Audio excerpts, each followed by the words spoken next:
It was Tom, our neighbor, who first stirred my doubts. Tom was the type who knew everyone's business without prying, a bit nosy, but harmless. We'd chat over beers about sports or local drama, nothing deep. That day, though, his voice dropped, cautious, like he was handing me a live grenade. "Mike, I hate to meddle," he said, eyes darting, "but I've noticed a lot of deliveries at your place. Different times, same guy. He's been around a lot." Deliveries weren't odd. Claire loved online shopping, new clothes, kitchen gadgets, you name it. Packages piled up weekly. But Tom's next words hit like ice.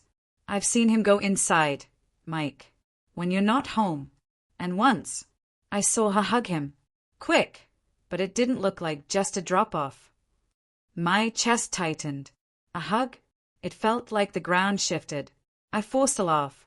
"Tom, you're imagining things. Claire's just friendly." But his face stayed grim, and doubt took root. That night, I couldn't look at Claire the same. I wanted to ask, to demand answers, but fear stopped me. What if I was wrong? What if I wasn't?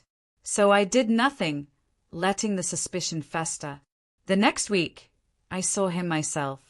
I'd taken a rare day off, hoping to unwind.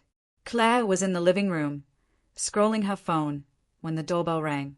She answered, and there he was, a young guy, mid-20s, with a cocky grin. He handed her a box, but the exchange wasn't casual. Her smile was too warm, her laugh too easy. She touched his shoulder, just a moment, but it lingered. He leaned in, the banter too familiar, too cozy. I watched from the stays, frozen, heart pounding. It wasn't just a delivery. It was something else. He left, but the image burned into me. I replayed it endlessly. Her smile, his ease, Tom's warning. Sleep didn't come. By morning, I couldn't pretend anymore. I needed the truth, no matter how much it hurt. When Claire left for work, I did something I never imagined. I followed her. I hated myself for it, but the thought of her with him was unbearable. I trailed her car to a coffee shop she'd mentioned before, one I'd never been to. She parked, glanced around, and went inside. Minutes later, he showed up, the same guy.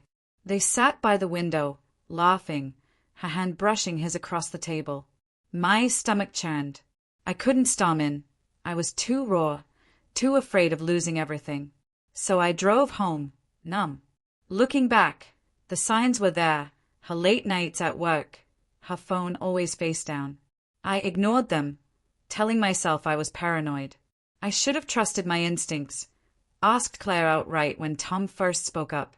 But the deepest cut isn't the act. It's the betrayal by the one you trusted most. I don't know what's next. Will Claire confess? Can I face her? Trust is fragile. Once shattered, it's a brutal climb to rebuild. My lesson: don't bury doubt. Talk, confront, demand truth before it festers. So, I ask, how would you handle this? Have you ignored warnings and regretted it? What do you do when your partner's unfaithful? Can trust be salvaged? Share your thoughts below. Here's to healing and honest lives.